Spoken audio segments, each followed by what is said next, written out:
to the very best. It's yours truly, Jazzy Fizzle, Fizzle, Fizzle. And this is In-State Radio, man. Tune in, baby. Oh, boy.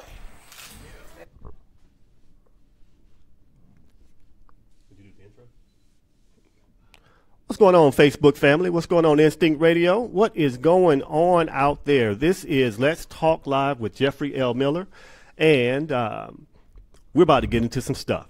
I'm letting y'all know right now, today is going to be off the chain. But before we get started, y'all know what time it is. It's time for you to close your mouth and listen. You ask me some questions, I give you some answers from a man's point of view.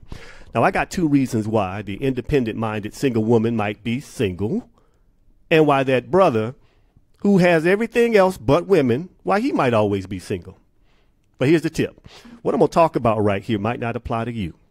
Now, if it don't apply to you, don't put your foot in that Timberland. Don't put your foot in that stiletto. But just in case you hear something that does relate to you, I want you to put both feet in both shoes and walk around in it, because you're going to learn something tonight. Ladies, you are first.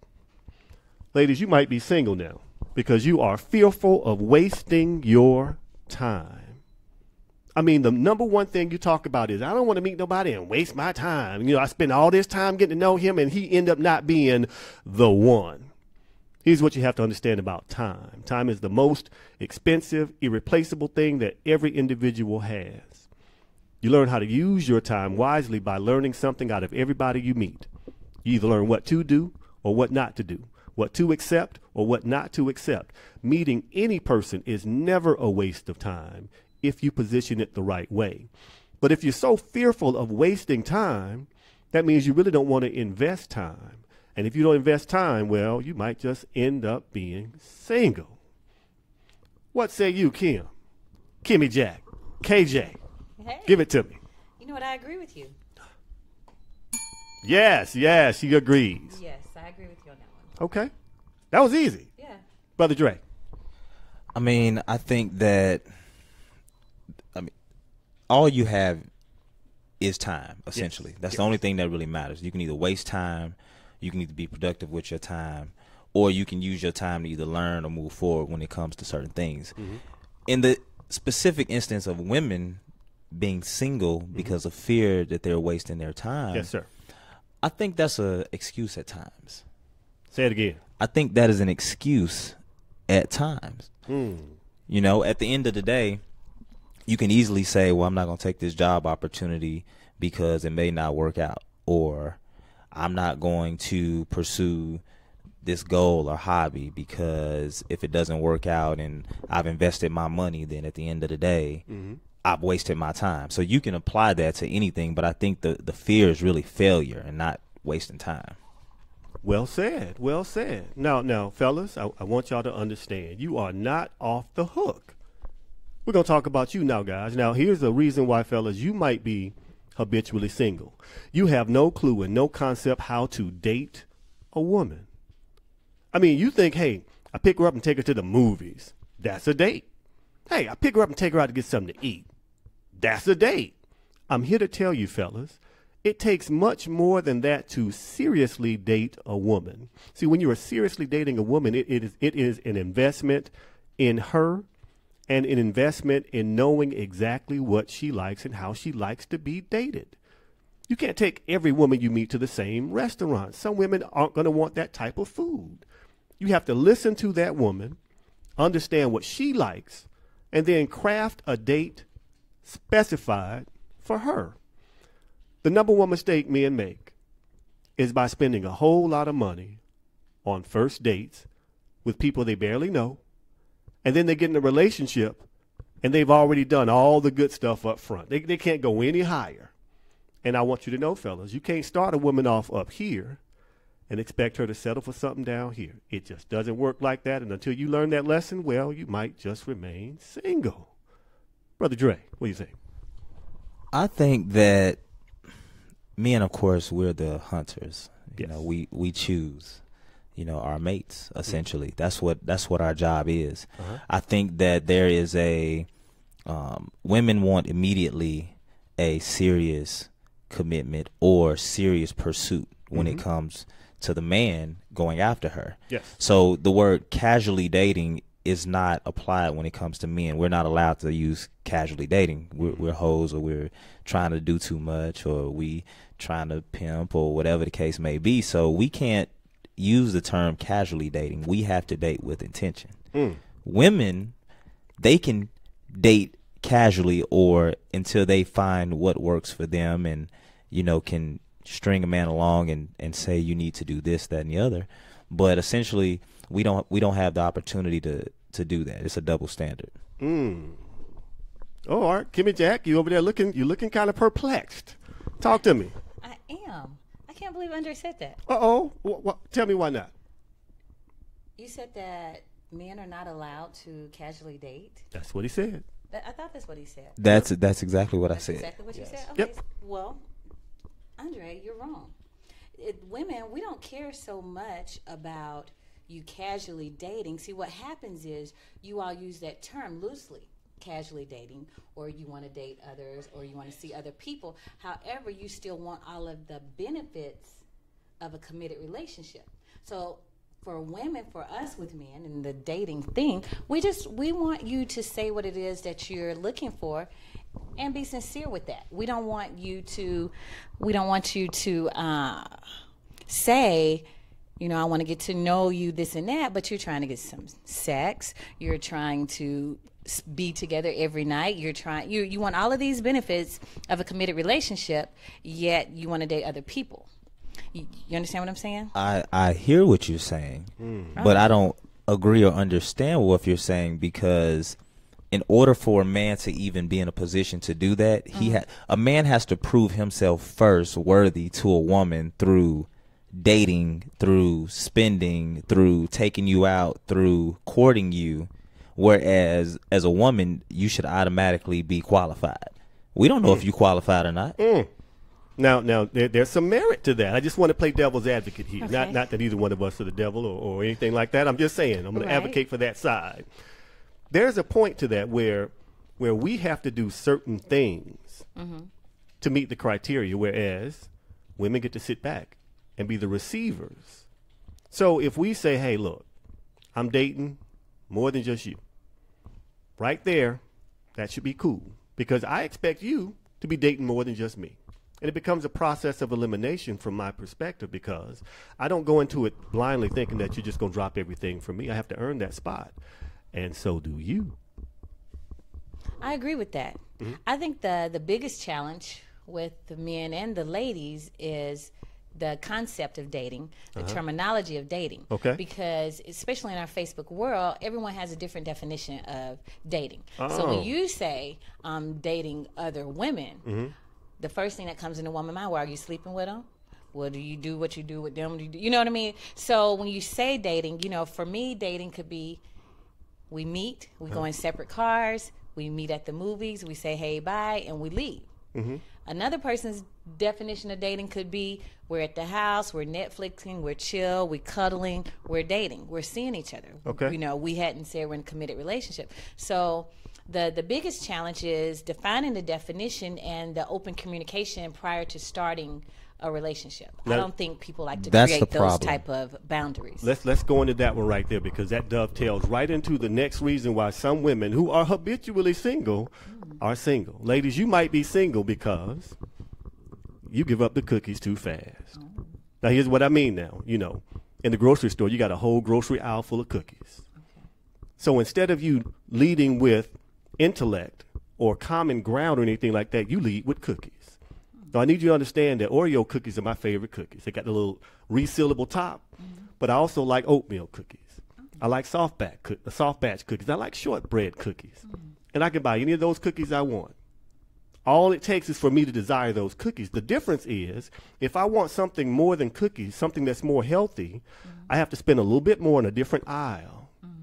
I say that to say, ladies, sometimes giving the cookie in this day and age doesn't set you apart. It puts you on the same row as all the other cookies out there, just different flavors.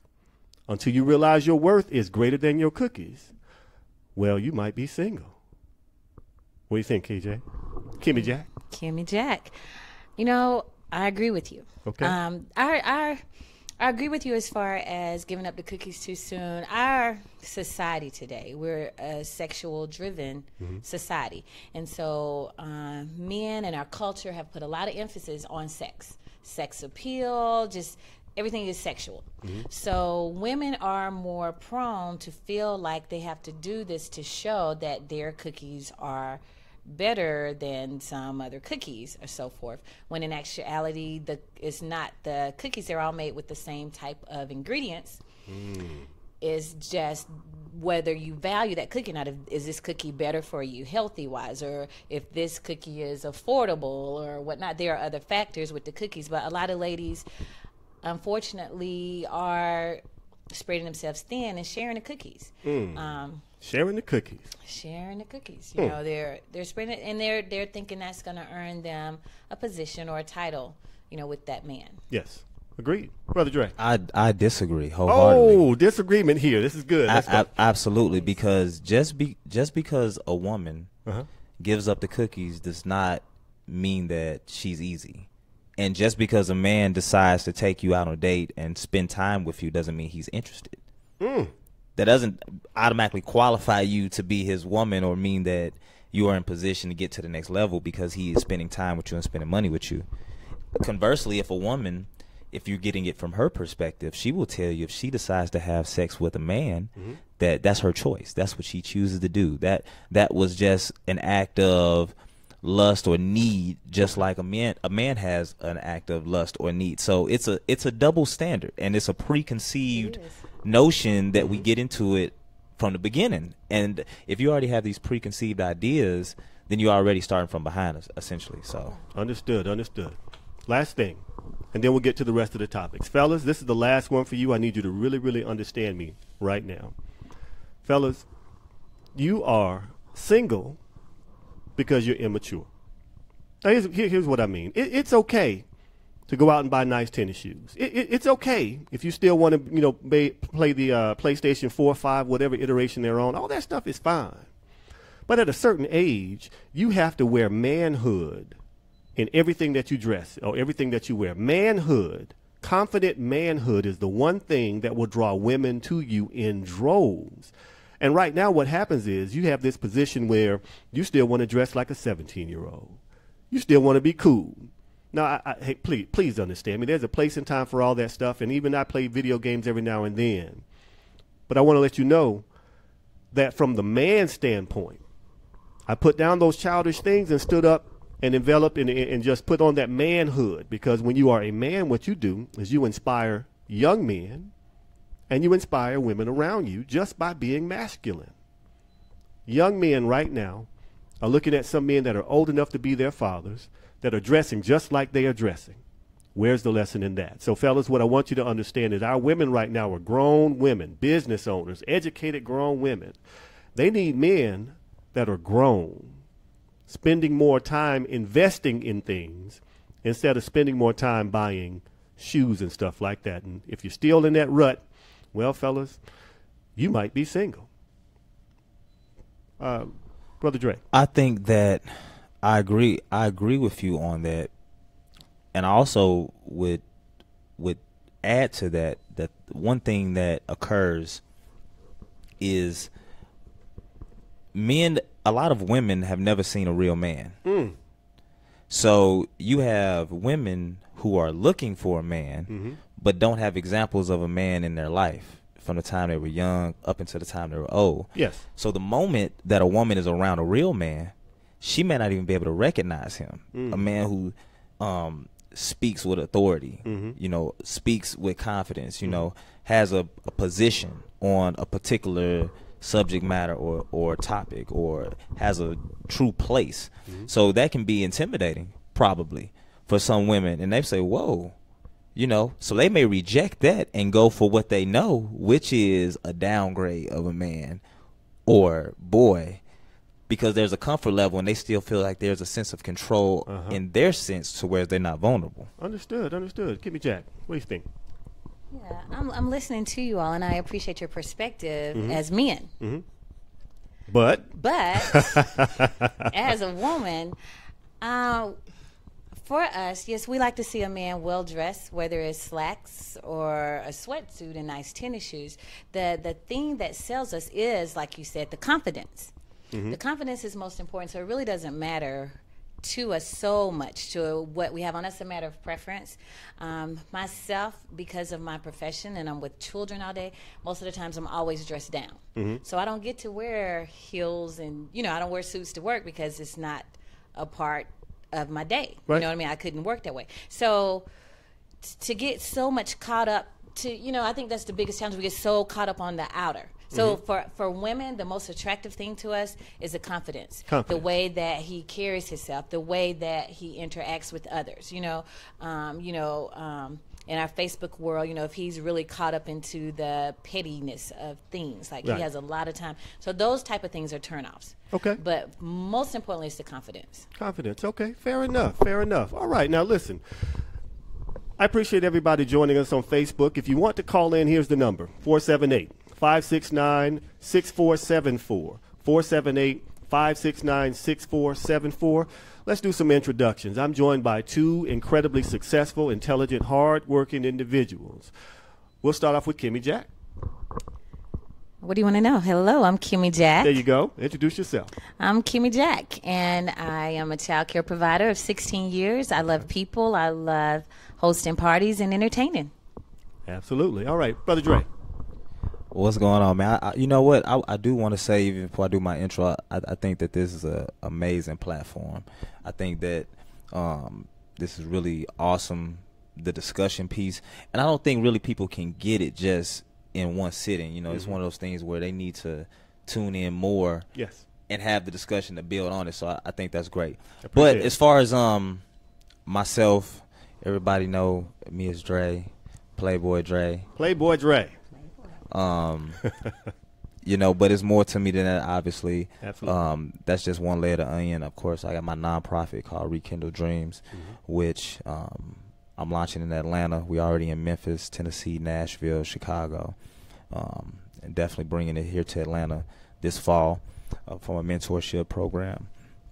And it's just something that I really enjoy doing, and I like having these discussions as well, as far as motivational speaking and things of that nature also. So good deal, good deal. All right, now we're going to get into some serious topics right now. Now I need everybody to understand that this show is all about solutions. We might disagree at the beginning of the show, but the point of it is to drive to a solution and some common ground. So we're going to get into something real controversial. This topic is, when did black men and black women become enemies? You see it, we look on Facebook. Black women always saying this about the brothers, and the brothers always saying this about the sisters. It seems like we are our own worst enemies. We can't find common ground because women feel this way about the men. Men feel that way about the women. So I went through and I was just scanning Facebook, and I found the top 5 reasons, or the top 5 negative stereotypes that women have about black men and black men have about black women. Let's go with the women first. Most of the posts that I saw that were relationship, that got kind of tense, these were the things I found most often. Number 5, black men say that black women are insecure and jealous. Number 4, black men say that black women are combative. Number 3, black men say black women are arrogant. Number 2, black men say that black women are selfish. Number 1, black men say that black women are angry. How do you feel about that list, Kimmy Jack? This is from Facebook. It's non-scientific. I just went through and I found 10 posts. These were the most commonalities. I see those posts as well. And as you read them off, I don't see that. I interact with a lot of the ladies, and a lot of things go on behind the scenes. Okay. So for women to be called angry, a lot of times they're really not angry. They're frustrated, or they may be confused. They may have experienced numerous things, like say for instance, being called angry, being called combative, and things like this. Women feel like a lot of them feel like we have to be on the defense. Like, we have to defend our womanhood. Like, we are not just appreciated as women, these beautiful creatures.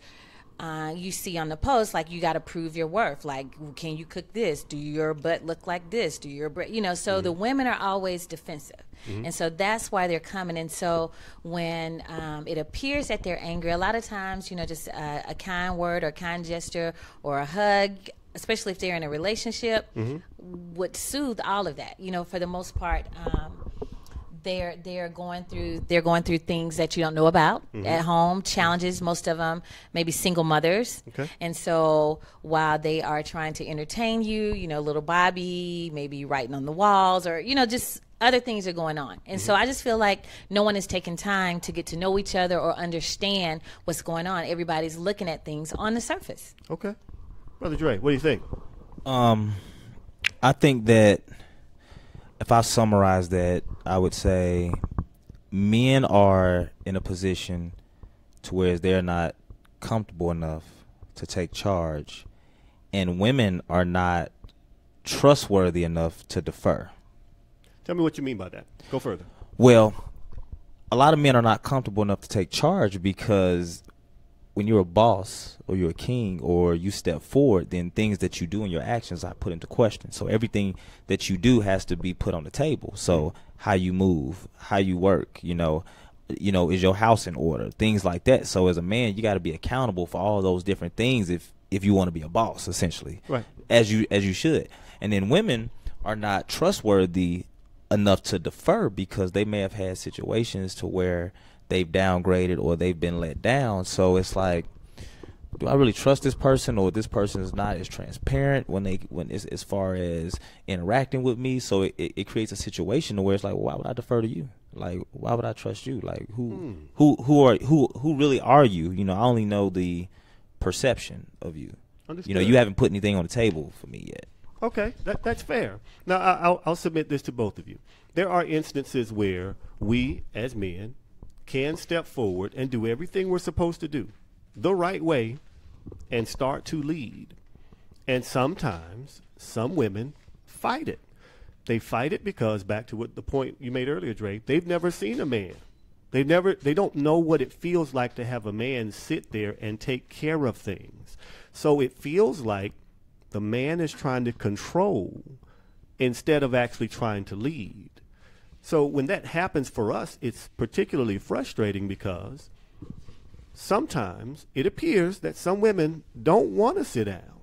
They want to be in charge instead of partner. How do you feel about that, Kimmy Jack? I'm listening. I am a very independent woman. And what? Well, if you're independent, yes, you can't be in a situation with another person independent.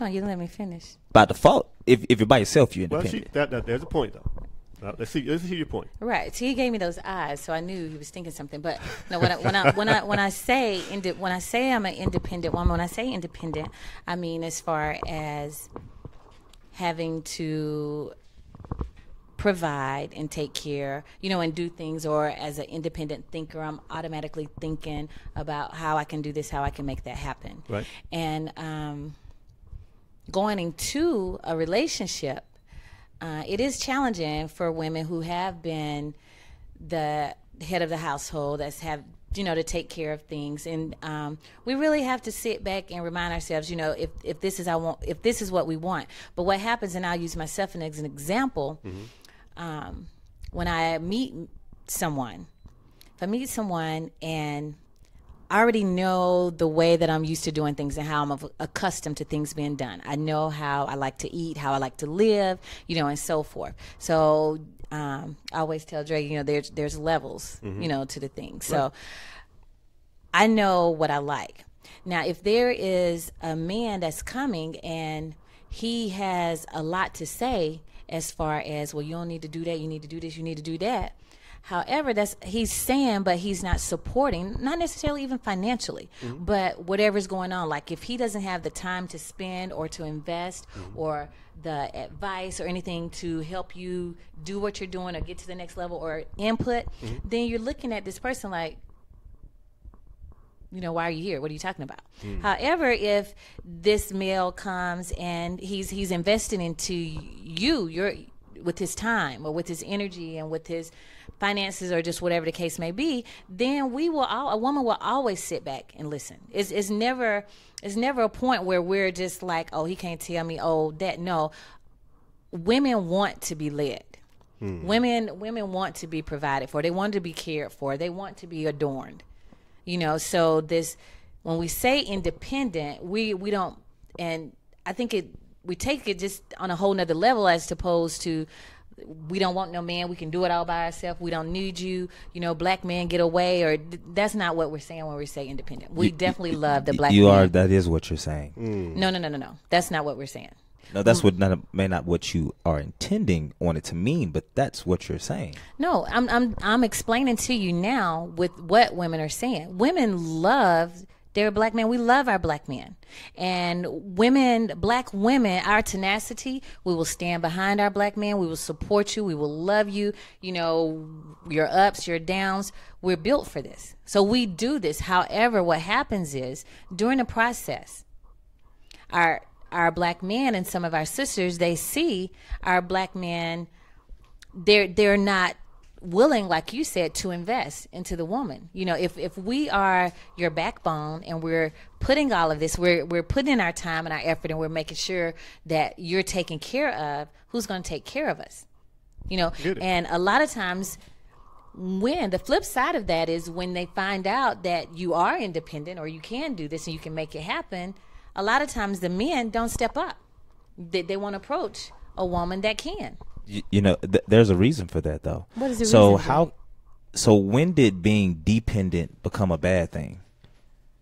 Who said that? So, in my opinion, in order to be in a relationship that's healthy, you have to have a level of trust and vulnerability. You can't have your cake and eat it too. You can't mix and match. So if you're going to be ultimately dating with a purpose, which is marriage, you're no longer independent. You know what I'm saying? So how do you can't overnight strip your independency and say, now I'm going to be a partner with this person for the rest of my life. It doesn't work like that. I want to bring something up from Facebook.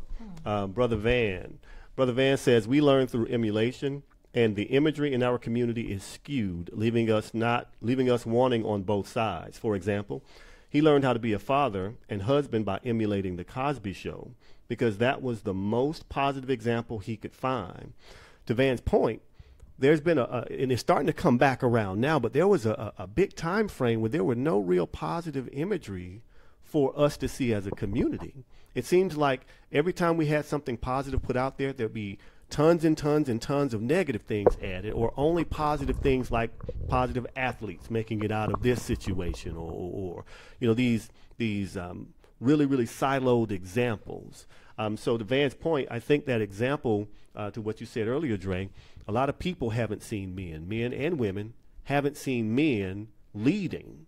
I think that's something that hurts us. Now, to your point, you said that women want to be led. Now, Nika on Facebook says not all women want to be led. From my perspective in dating, I found that when I stepped up and I do the things that I do, like when I'm dating, the woman that I'm dating never drives. When I was married, my wives, they never drove. Between both marriages, about that many times, between 16 years of dating, when I would say, hey, I'll drive, why you got to drive all the time? I was on a date one time. I pulled out my card to pay with the bill. Why you trying to pay? I can pay. I'm like, yeah, I got it, but I can pay. And it was a bit of a back and forth over the bill. Now, I'm bringing these things up just to say that, yes, there are some women out there that want to put the weight down. There are also some women out there that don't want it. They don't, nope, I don't want to be led. I want to run it. How do you feel about that, Kimmy Jack? And then we'll get to the men, because the negative things about the men are serious too. The women that want to run it, you know, I had to apologize to my daughters because I have older daughters. And I had to apologize to them because I was so headstrong that I can do everything. And I saw how it was, as a single mother, I saw how it was impacting my children. And I had to say, wait. It's okay for him to love you. It's okay for him to help you. You don't. So I do understand what you're saying, even though Nika, you know, and others may say, I don't. You know, I don't know if Nika has ever experienced a man loving her or providing for her in that manner. But I know that once you experience it, yes, it's like none other. One second. Nika, I need you to call in, 478-569-6474. I want to read something else Nika said on Facebook Live. Nika said, some black women really struggle with being led by their men. They struggle to submit to him because some look at submitting as being a bad thing. Now, I don't think that Nika's necessarily talking about herself, being fair to her, and this is why I would want her to call in if she could. And Claudette says, Jeffrey, you can always pay if you take me out. Claudette, all right. I'm sorry, back to it. Okay. Where were we? No worries, no worries. But the point of it is, and Nika made some really good points, in that some women really struggle with it because submission is seen as a bad thing. Negative. You know, as a negative. And I think that negative stereotype is one of the things that's driving that wedge between men and women. Yeah. I want to transition now to the men. These are some of the negative stereotypes that I saw in 10 posts on Facebook, non-scientific here. Number 5, black women said that black men are broke. Number 4, black women said black men are controlling. Black women said black men are lazy. Number 2, black women said black men are not serious and they are players. And number 1, black women said that black men are on the down low. These were the most negative stereotypes that I saw out of 10 posts. 478-569-6474. 478-569-6474. Brother Dre, what do you think about those negative stereotypes coming from black women now? I will say that just remembering your list off the top of my head and just kind of seeing it myself, if you're broke and you're lazy, I mean, that coincides with each other. Now, I think that the problem I have with that list is not what it says, because stereotypes are true. I think that we need to acknowledge stereotypes because they don't just exist for no reason. Like, most stereotypes are true.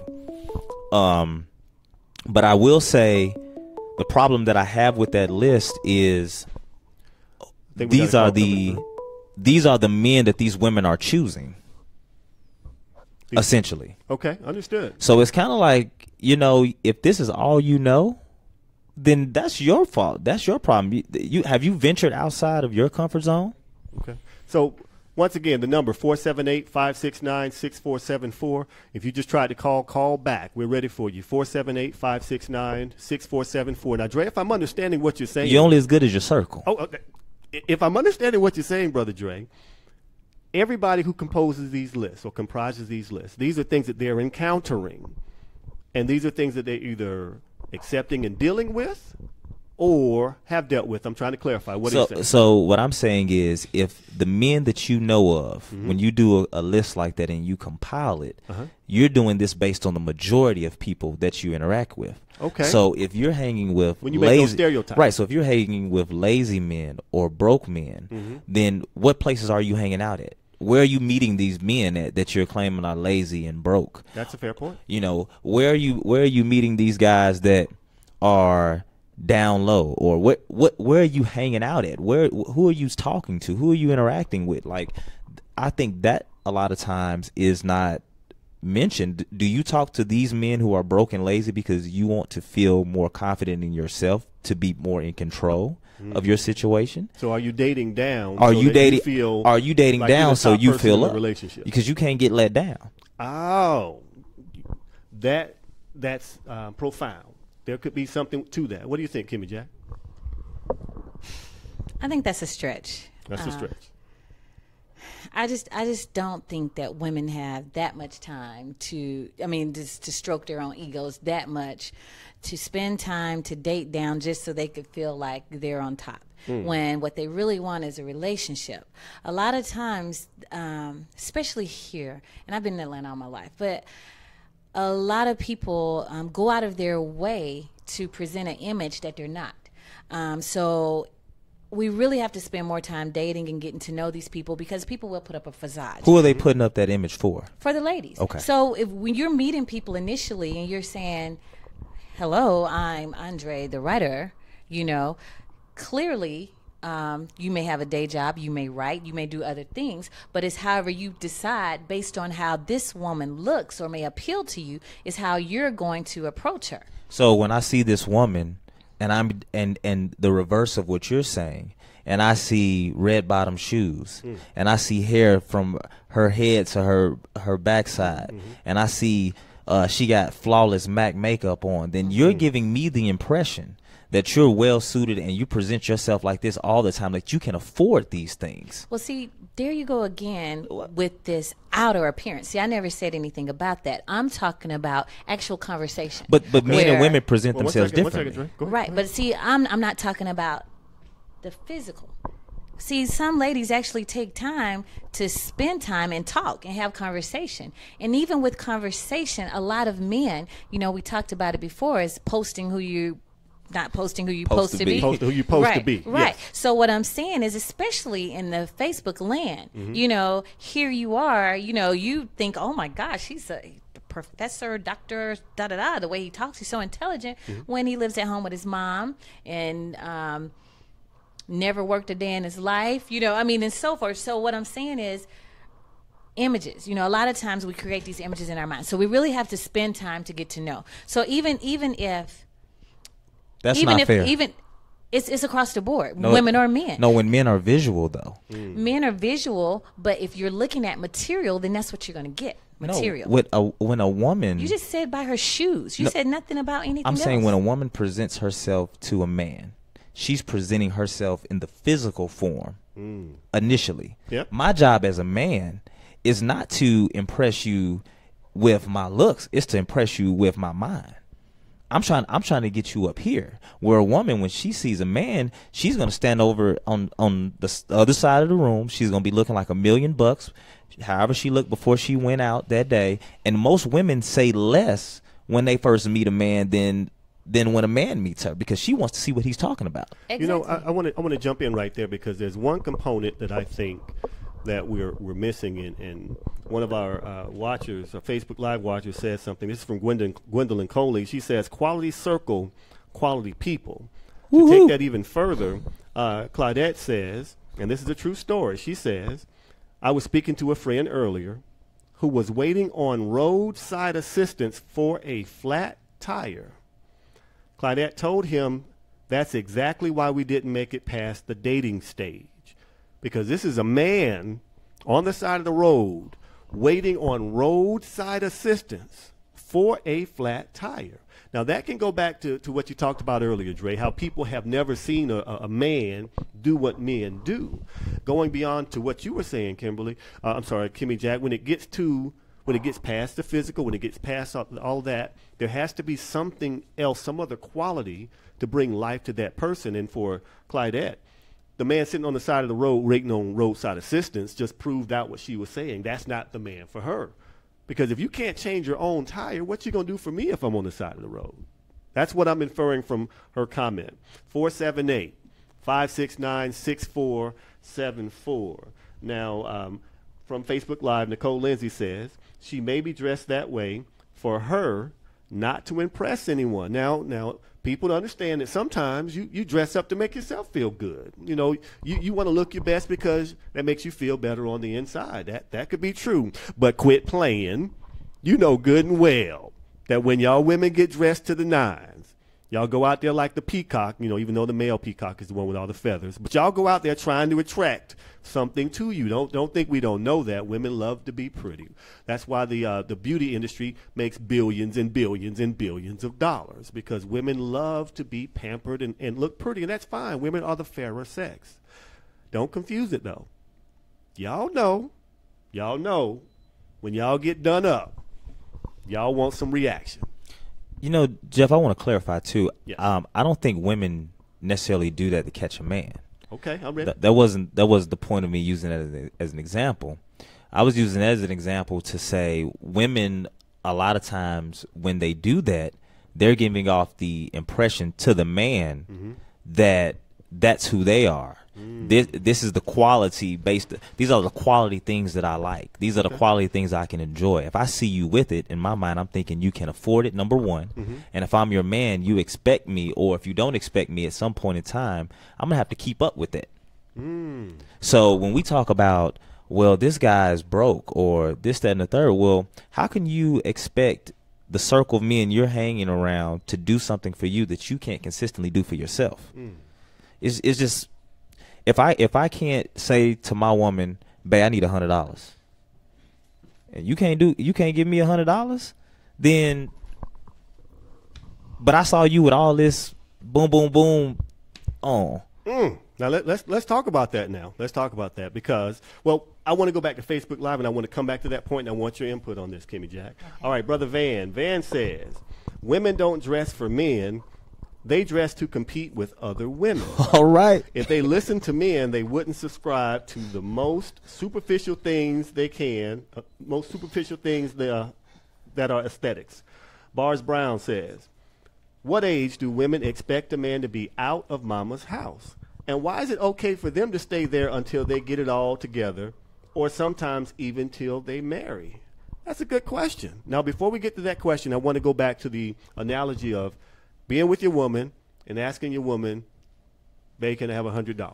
If he can't ask his woman for that, the relationship isn't balanced. Am I understanding correctly? No, I'm not saying it's not balanced. Okay. I'm saying when we talked about false impersonations, essentially, when a man presents himself as he's more than what he is, and then women lash out and say, well, he's broke or he's whatever, whatnot. Right. I think on the flip side of that, when a man sees a woman and she has these things expensive that shoes, are expensive purse, right, then but she ain't got $100. Right, you got the purse that's $1,000, but you only got $9.48 on your check card. Yes. You know what I mean? So I'm just, let's keep it 100. We don't, it's okay to present yourself in a way to pull somebody. I don't think there's nothing wrong with that. I'm not saying fake it till you make it, but at the end of the day, we're visual, and it's like, why are we so embarrassed, or we feel like it's wrong to say, I want somebody to take care of me? If you're a woman, I want a woman that's fine, that, you know, keep herself up. She ain't got to, you know, a 10 is whatever a 10 is in your eyes. Yes. You know, so it's like, it's okay to put these things on the table and say, this is what I want. Like, people just need to be more transparent. Understood. Period. All right. I mean, that's the bottom line, transparency. And if that's who you are, be who you are and be confident in who you are. Don't position yourself as something that you're not. And so what happens is you've taken it from an initial meeting of the eye. You've already assumed that this woman is a millionaire or whatnot because she has on red bottom shoes that she may have won or somebody could have gave them to her. So that's where, again, the conversation and the getting to know each other comes from. We as human beings, I feel like we are more selective with our dogs than we are with choosing mates. Great you know, point. we're not gonna put our pit bull with a poodle, and we want to know our pit bull's bloodline, who they mama, who they daddy, all Great of that point. before we even made them, and we don't do that with ourselves. Great point. I want to go back to what Bars Brown sent us. Bars Brown says, what age do women expect a man to be out of mama's house, and why is it okay for them to stay there until they get it all together, or sometimes even till they marry? What do you think about that, Kimmy Jack? Well, I will say this from interacting with other races and other ethnicities. African Americans are one of the worst examples of this. Other cultures believe that you should stay at home, build your savings up, have up to whereas as a man, when it's time for you to go out and have a woman, have a wife, a family, you're prepared. You have these things built up to whereas you can have some establishment for your life. Like what we do is we tell our kids, you have kids, I have kids, you know, we say, when you graduate from high school, you got to go to college. Got to do something. Get a job, but you got to get up out of here. Yep. They go off to college. They come back with nothing but debt, essentially. Yes. Because we didn't prepare financially to put them through college without loans and things like that, or some type of a savings plan or preparation. So then, okay, well, you got a college degree. You didn't do whatever. Okay, now you got to get out and do your own thing. You can't come back home. Why not? Why can't you come back home? That is a great point. Why can't you build to the point to whereas when you're 20, 25, 26, 27, you can really go out into the world and have a advantage versus the starting line that you're already back 15 yards than somebody else. So I think it's a mind shift, and that's another point to the independence factor. We do it to our men too. True. You're not a man if you're not independent by this age and you're doing these things.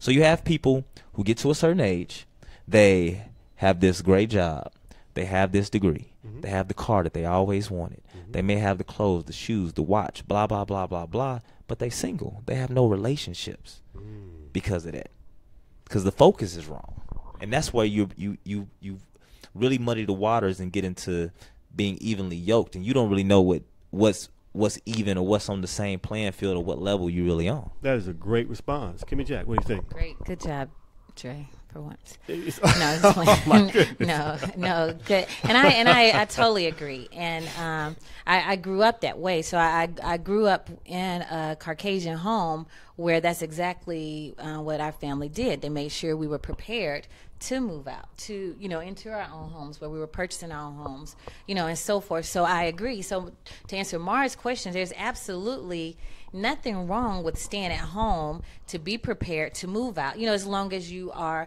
doing something. There's a totally big difference if you are living off of your parents and depending on your parents as an adult to provide with you if you don't have any disabilities or any challenges. So that's just a totally different thing. And when I said that, when I mentioned staying at home, it's because we were talking about the stereotypes. And so for the men to put so much emphasis on the women that, well, do she got this or do she have that?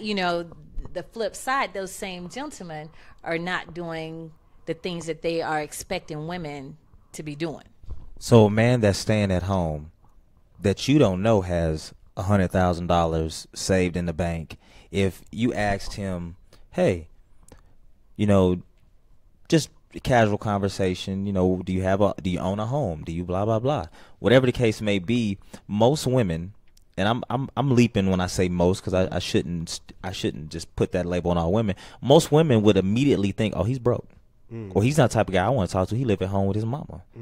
When in actuality, yeah, he may live at home with his mama, but he could be paying all his mama's bills. Most definitely. The house could technically be in his name. He could have $100,000 in the bank, but he's being smart as far as the move he makes. And when it's time for him to choose you, he could really set you up for life, Most definitely. Now, if a woman is that foolish that she doesn't take time to get to know, you can tell by conversation where mine's time to get to know. Yes, you can tell by conversation where a man's I'm gonna come to that mindset is.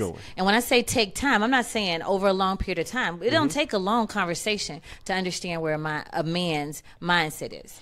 I can talk to you and know what you're thinking, how you've undressed me, what you thought of.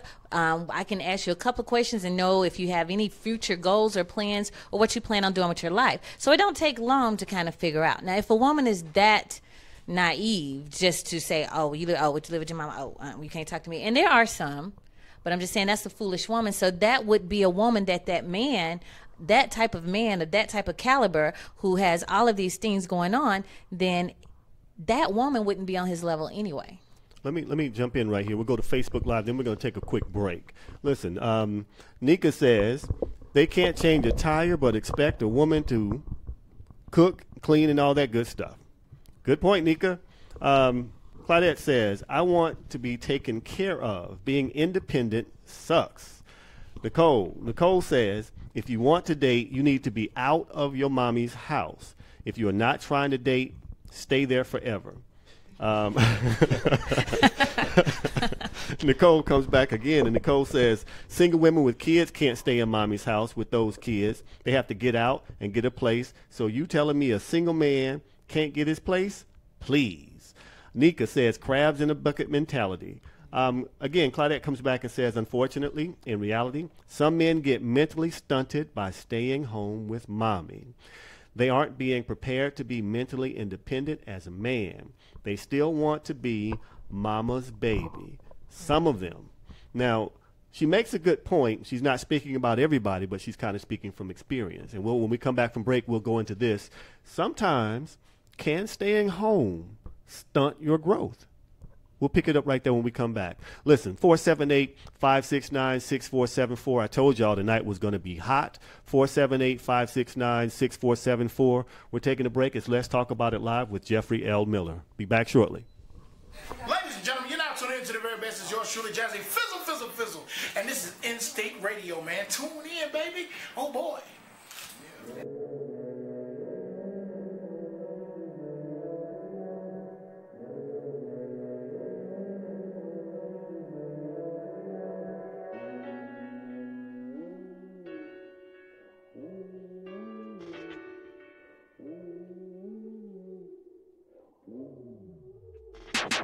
City on my back right now. Left to get the chip right now. Atlanta where I lay my head down. But Gary always be the hometown. Point to me and said I wouldn't get it. I ain't no laughing with a lesson. They set me down and tried to change the vision. Couple times I got a little tempted. I'm just doing me every day. Mama, be patient. I'ma get you off the job now. No word, no bug. Hardest thing you did today was thank God. Granddaddy always with me. Said my attitude gon' kill me. I'ma leave this world by itself. I already know rockin' with me if nobody else. Cause it's fine by me. Yeah, it's fine by me. Yeah, I'ma do me. Yeah, it's fine by me. Yeah, I'ma do me. Just wanna do me. Yeah, it's fine by me. Yeah, it's fine by me. Yeah, I'ma do me. Yeah, it's fine by me. Yeah, it's fine by me. 13, think about big shows. Used to flip my lights like I had big shows. Nike box like that was my safe. Model chicks trying to cramp my space. Man, money coming in by the boatloads. Playboy coming to your city, fucking yo hoes. Looking fresh as hell in my clothes. Doing interviews, talking about so and so. I'm just. I want the bag. I want the bag. I want the bag. I want the bag. I want the bag. I want the bag. I want the bag. I want the bag. They try to kill me cause I'm cocky.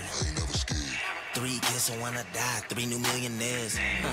Why these niggas always claiming street? We all streets, I'm just made of stronger concrete. I'm diving in the game deep. Free agent in the league, I'm the one you need. I'm coming down the lane, see, moving like LeBron, rookie year, dunk on batteries. Most these niggas ain't a fan of me. Ladies pillow talk, haters fin them off when they reach. I spit like I'm an 80s baby. Yeah, I'm so Atlanta, though I'm not a Grady baby. Up north, like Goody Mom and Alcas raised me. Sprinkle Biggie on the top, now Playboy style is crazy. Funny thing, they said my flow is lazy. That's on purpose, hear the words, so they gotta pay me. But it's fine by me. Yeah, it's fine by me. Yeah, I'ma do me. Yeah, it's fine by me. Yeah, I'ma do me. Just wanna do me. Yeah, it's fine by me. Yeah, I'ma do me. Yeah, wanna do me. Yeah, it's fine by me. Yeah, it's fine by me. Woo!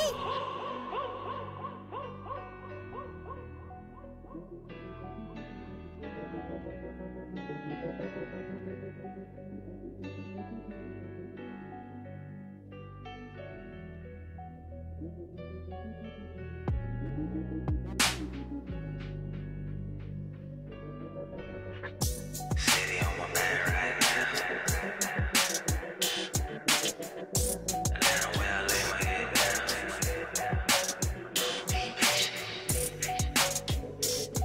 Cause it's fine by me.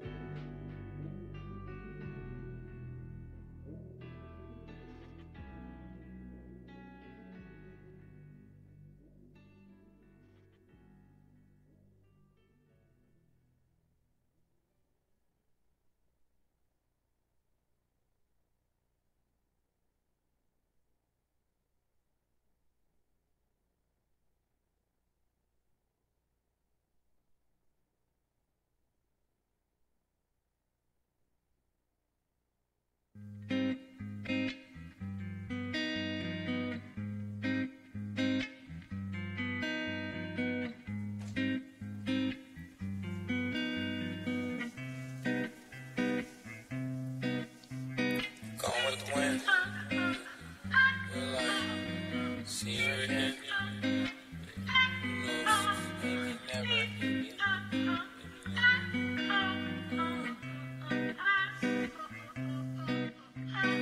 Going with the wind. Who will I ever see her again? Who knows? Maybe never. Keep the memories. Oh, fresh as ever till we meet again. Oh, cause she's going with the wind. Yeah, she's going with the wind. Oh, yeah, she's going with the wind. Yeah, she's going with the wind. Oh. Have you ever been in love with the wind? When you feel that breeze, we know it's only for a moment, you don't want shit then. And you think to yourself, how the fuck this relationship been begin? You come across the answer like, shit. Oh yeah, I was drunk, seen her in line, that shit was long as hell. Hard trying to get into the club, drinking water by the quarter for the clock, strike 12. That's 11:45. She looked at me and then she smiled. Asked me if I was still new to this town. Said I was from Jersey and she said fresh. Then she asked me who does my dreads. I said you, but y'all don't need the details. Shorty thick, cute, and she knows how to speak well. Wine ain't frontin', she pressed on my buttons. I knew from the jump this was gonna be something. Looked like she was with it, but wasn't too slutty. Was not fully covered, but more than her buddies. I knew I had a minute to win it. And then I made that bitch love me. We were just laughing. It was so natural. Nothing happened, but it didn't have to. We were just talking, slow line walking, helping each other. Time just passed through. May not see her again this summer. Don't know her name and then I get her number. Remember her smiling, remember her laugh too. Just to have met her, I am just glad to. Now she's on with the wind. Who will I ever see her again? Who knows? Maybe never. Keep the memories. Oh, fresh as ever till we meet again. Oh, cause she's going with the wind. Yeah, she's going with the wind. Oh, yeah, she's going with the wind. Yeah, she's going with the wind. Have you ever been in love with a raindrop? And you try to hold on, but in your brain, no, you just can't stop. Hate from slipping through your fingers, no matter how hard you try. But you keep trying and trying and trying and trying and trying and trying. You gotta stop that shit. Fuck that bitch you try and say to yourself. But you think about it so damn much. That stress is stressing your health. And you thinking about it just popping bottles out at the club, just getting sloppy. Hoping this day you'll find a model to take home and forget about it. But your type is her. And she not there, so all these other bitches get swerved. When you look across, see the only thing that can make that shit worse.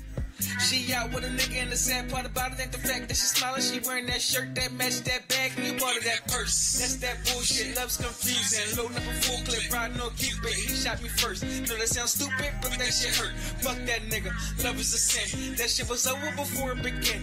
Mad as a heart, I just cannot win. I thought it was love, but now she's gone with the wind. Gone with the wind. Who will I ever see her again? Who knows? Maybe never. Keep the memories. Oh, fresh as ever till we meet again. Oh, cause she's gone with the wind. Yeah, she's gone with the wind. Oh, yeah, she's gone with the wind. Yeah, she's gone with the wind. Oh. Ladies and gentlemen, you're now tuning into the very best. It's yours truly, Jazzy Fizzle, Fizzle, Fizzle. And this is In-State Radio, man. Tune in, baby. Oh, boy. Who is that on the radio? Who is that on the radio? Who is that on the radio? You really want to know who's on the radio? Come on. Let's talk about it. Jeffrey.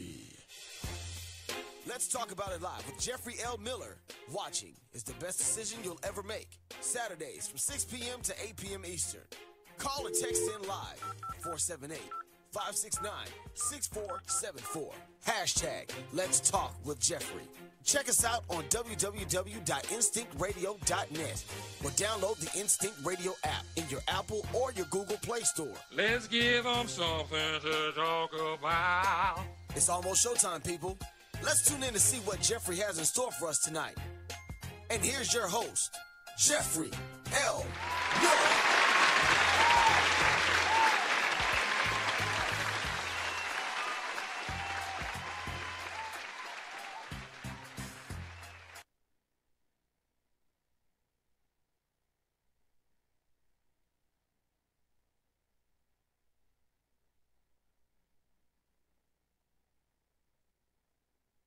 We were talking about staying in the house. Men staying in the house, women staying in the house, past, the time that traditionally in our community we say it's time to get out. Does that actually stunt your growth as an adult? Staying in your parents' house, does it stunt your growth? What do you think, Kimmy J? I think it does to a certain extent. Now, it depends on the capacity of you staying at your parents' house. But, if you're at your mom's house, you're still abiding under your mom's rules. And the way she keeps her house and how she likes things. I think it'll be challenging going into a relationship with a woman immediately from your mother's house and hadn't gained any independence on your own. Okay, fair enough. Dre? I disagree. Okay, because we need to know two things: the individual and what's going on in the house. See, if you're a man and there's not another man in the house, how can you're not stunting anything? Stunting your growth would be if you're under somebody and you've learned all you can learn from them, and now you have to learn on your own. In a lot of situations, you are the head of household. You are that father, that man within the home. So you can't stunt anything. I think that's a lot of. I think it sounds good to say, in conversation, and I think it's a negative connotation attached to it if you are someone who's still living at home. But I think that the worst thing we could do is we get this independent mindset and we stop learning. We say, well, I don't need to do this or need to do that, or I'm grown, and then we make decisions and have situations that occur that we should never have put on us that we're not mature enough to really handle yet. Understood. What do you think, Kimmy J? Well, I hear what Dre's saying. I just can't imagine. I just know how a mother is. And if you're in your mother's house, I don't care how old you are, that's your mother's house. And so the way that, if your mother or father's there or whatever the case may be, but you're still up under your parents' rules, no matter how old you are. When you go, mama don't like you to walk on the carpet or whatever the case may be, you don't have the same liberty or independence that you would have if you were on your own. You can't, even if you could bring a woman to your mother's house. She ain't trying to hear that. Right. And so now you're going to have to take this woman, I guess, elsewhere or go to her house or hotel. So there's still a certain level of stunning. But you're assuming, which a lot of people assume, that common sense is common. Okay. So just because you're under somebody's house or under somebody's roof, everybody doesn't have the same teaching and upbringing and information as everybody. So a lot of times you have people who are getting out into the world who are not prepared. And what I mean by that is just because you don't live at home with your parents doesn't mean that you're mature, that you're equipped, that your savings is on point, that you know how to handle business. That doesn't necessarily qualify you to say that you are an adult because you are independent. Independence and adulthood aren't necessarily hand in hand if there's no structure there.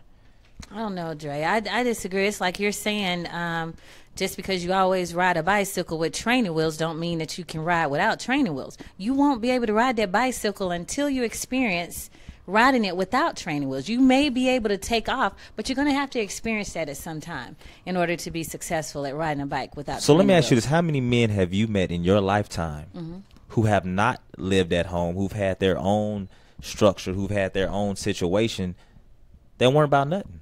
That didn't have anything together. A better question. Okay. Have you met more men in your life who've had things together versus not having things together? That's a fair question. Okay. Just in general. In general, if you had to think of top of your head, all the people that I know. Men, not that or you you know saying that I was in a relationship with, men that you have interacted with the potential of dating, okay, the potential or of dating. friends that you know that have had that situation. Do they meet more men who got their stuff together all the way or not?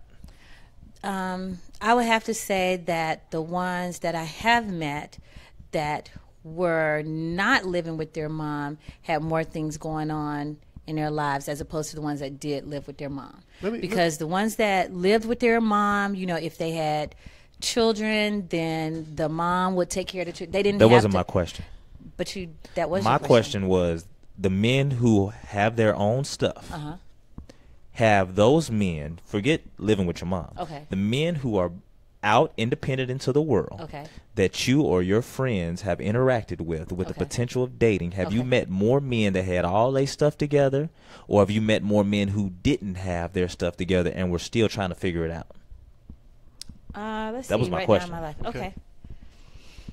I've met more men that had their stuff together. So why are so many women that you know or knew of more single than in a relationship?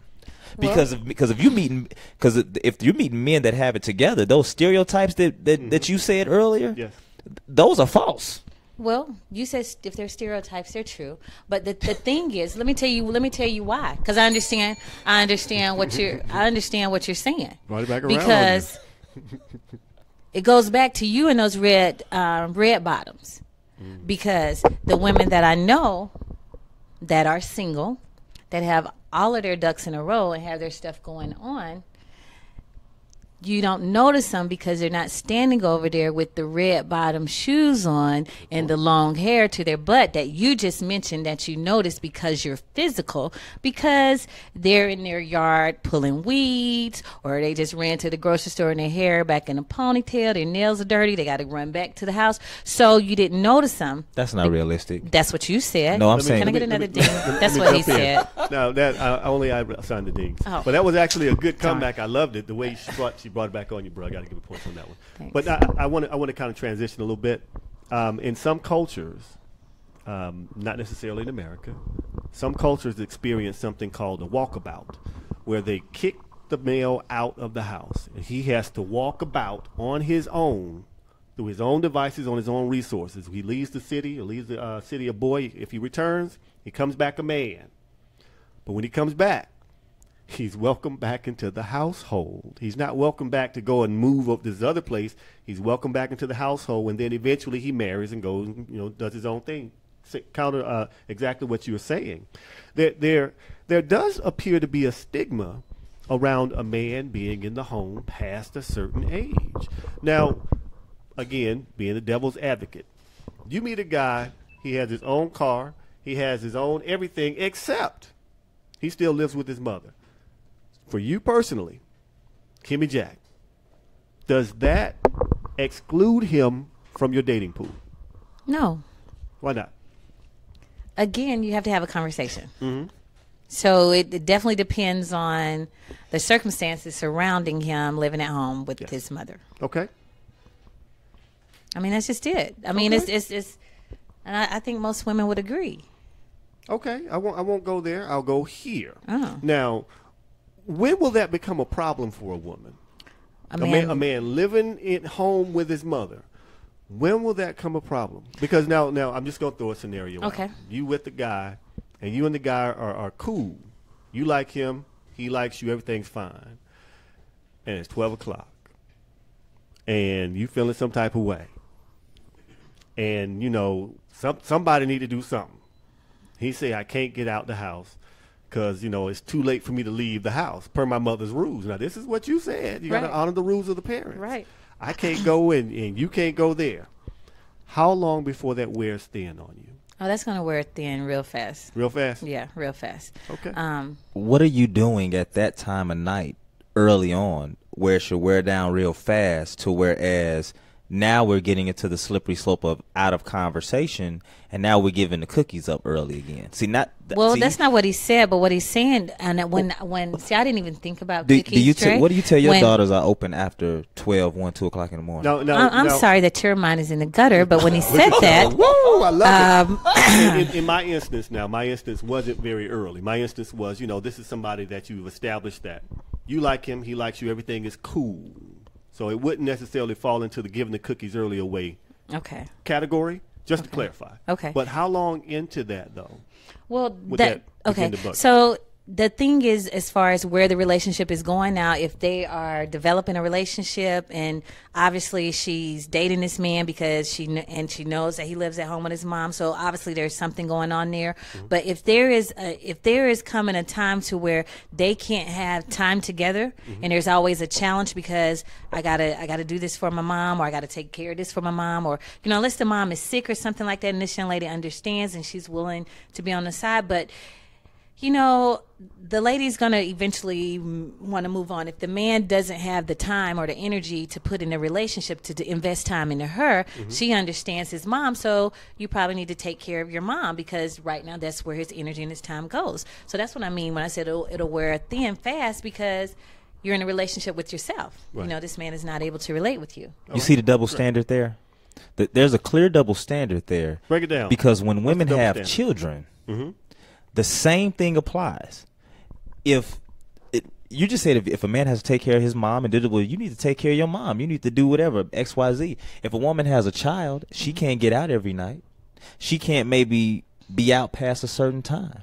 She may be tired because she's went to a full-time job. She's a single parent. She's had to take the kids to ball games, swim lessons, ballet, things of that nature. So if a man was to say, well, or be asked, well, when does that wear thin? It would be, if you into her or you down for her, you're going to accept her for her situation and her kids, or whatever the scenario may be. But but per your statement there, if it was a man taking care of his mama, well, maybe you need to take care of your mama, and then he holler at me when you get your stuff together, or you up under her. Now that's a fair point, because it does seem like, from the woman's perspective, whatever comes with her is a whole package. Right. However, if there are extenuating circumstances around the man, you need to get your act together. That appears to be the double standard. Is that not a fair point? That is a fair point. However, with the mother and with the children and with time, I just feel like as people, men or women, we can do whatever we want to do. I mean, we can make decisions. If a single mother really wants to go out, she's going to arrange a babysitter or whatever she needs to do to go out. There are always going to be special circumstances. But I'm saying, if this is a pattern, like if this is happening all the time, if this is happening all the time with the lady that you're seeking to date, and she never has time, she can never go out, y'all are never able to spend time together because of something with her children, you're not going to continue seeing that lady, because you already know going into a relationship it's going to be the same thing. Okay, fair So- enough. Let's see what Facebook Live has to say. Lauren says, nobody can ever have all their ducks in a row. Someone will always lack something. Claudette says, emotionally and spiritually, a lot of men don't have it together. Financially, physically, etc., they are together in her singledom experience. Sonny says, I've seen it be a good and bad thing in different instances.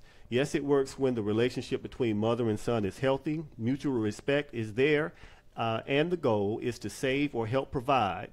But, she goes further, she's also seen it stunt growth to where the man doesn't learn how to handle the pressure of being a man. Good point. You know what, Jeff? I've always wondered, and I have 3 sisters, and I ask them this. We have these conversations all the time. I think that women never take the time, and I don't, let me, for the record, I don't necessarily agree with a man not going out having his own, but for the sake of conversation, I'll say, how often do women actually really sit down and ask a man, what's your relationship with your mother?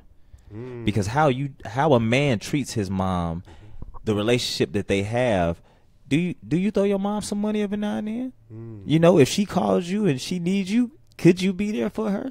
I think a lot of times it's looked as a negative, or you're a mama's boy, or you're still joined at the hip, versus how he treats his mom is more than likely how he's going to treat you, how he treats his sister, how he treats his daughter if he has children. I mean, those are questions that are very, very important to figure out. That's a fair question. Also, for the men, we need to make sure that we're asking the women, how is your relationship with your father? Or just say, tell me about your dad, and sit back and see what she says. Now, the main thing about those questions is it does give you a good example of the type of base they have learning how to deal with men or learning how to deal with women, because as we know, the first lessons we get are from our parents, the opposite sex parent or the same sex parent. So all that stuff is very, very important. I want to pivot here because I got some topics that I really want to get your guys' input on. One topic that I found that I love to discuss tonight is black men dating white women.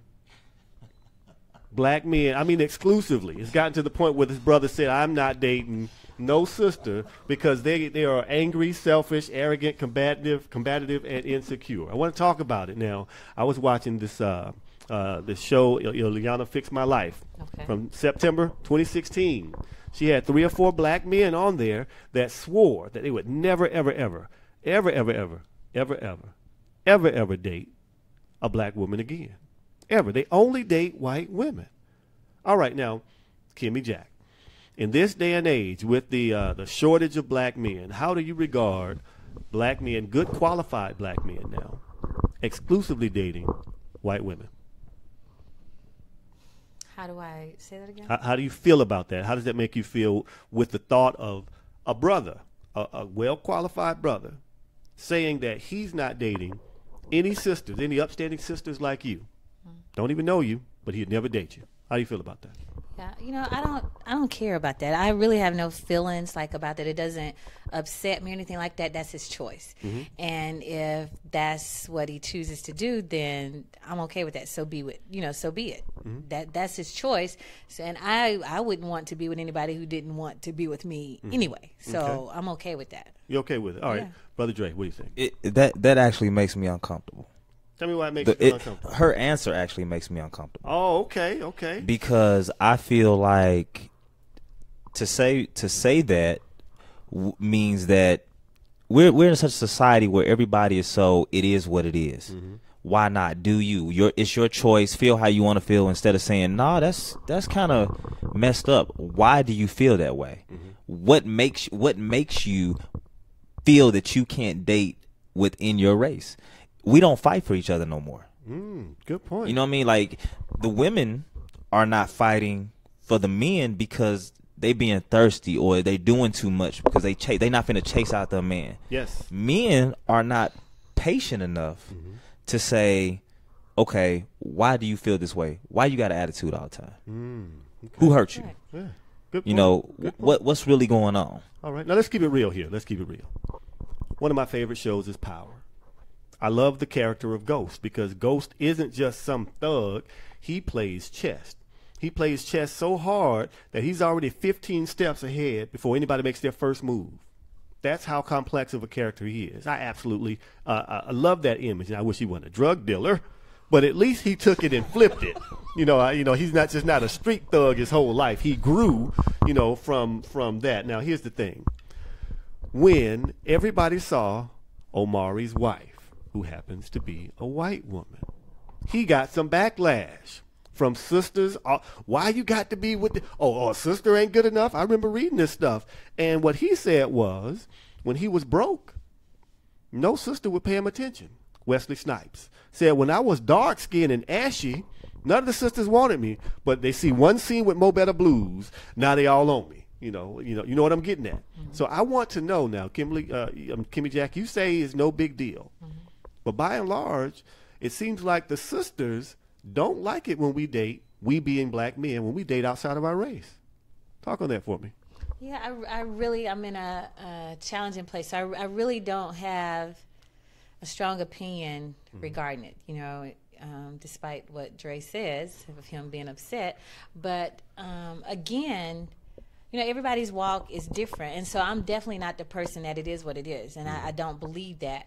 But I do believe that, from whatever walk that this person may have had. Again, like I said, I grew up in a Caucasian home. So all of my sisters and brothers were Caucasian. Okay. And so 2 of my sisters actually dated interracially, and so that was just their preference. And so me looking, I didn't ever say, oh, why you didn't try to talk to me or anything like that, because people have preference, I always wondered, I was like, well, I wonder what you have to look like for a Caucasian guy to try to talk to you, being in a white house, because even though I lived in the house with my family, a Caucasian man never ever approached me. It was only brothers. So, whether it's their environment, people have that, whatever make people say, come to this type of conclusion, we don't know what they've gone through or what they've experienced to make them come to this. So I really don't have a lot of opinion on that. Okay, let's go to Facebook Live. It doesn't make me mad, yeah. Facebook Live. First of all, 478-569-6474. Claudette says, in regards to men dating interracially, their loss. Dr. Teresa says, I couldn't care less. But she also says, Dre, you looking swole over there. All right, I'm trying. Yes. All right. Sonny says that's an excuse that they have to justify their choice. Okay, now listen. This is Jeffrey here. Jeffrey feels like, brothers, we have a deeper obligation to stay within our communities. Bottom line for me is, when I was on social dating sites, in my bio, I said, if you are not a sister, don't even try it, because it's just not going to happen. I believe there are so many women out there that are of quality and substance that we actually can find anything we want in a woman in our own community. I don't say this to disparage anyone else. I'm only saying I've never dated outside of my race. Now, that, for me, is personal. In seeing the struggles that we have and seeing the struggles that some of our women have and some of the brothers have, the thing that would solve just about all of them is community. If we're not with each other, we have no community. So it never gets solved. I understand that love has no color. I'm with you.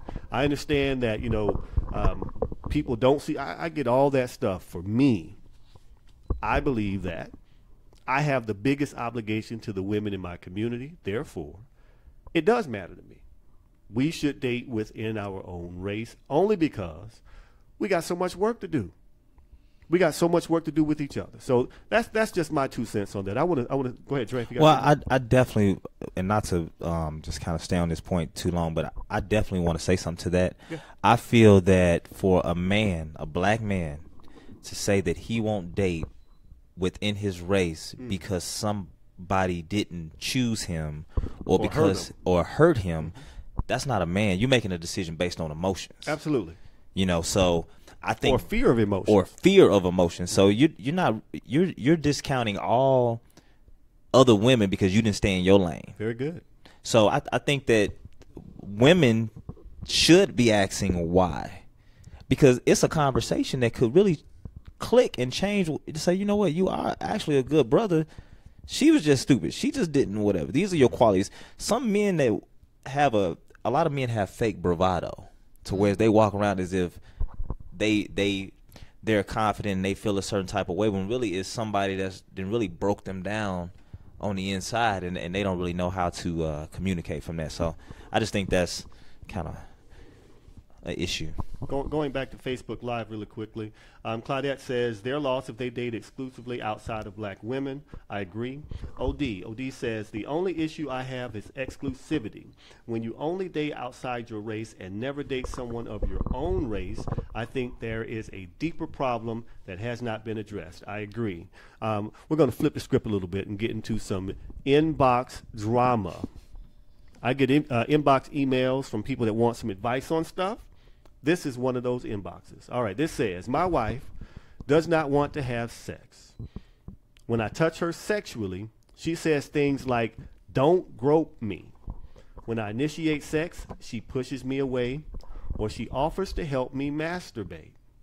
It has been 6 months, and we have not had sex. We have had sex 4 or 5 times. She isn't even trying. I am not happy. Give me your advice. All right, Kimmy Jack, what would you say to this brother? 6 months, 4 or 5 times. It's his wife? His wife. Whew.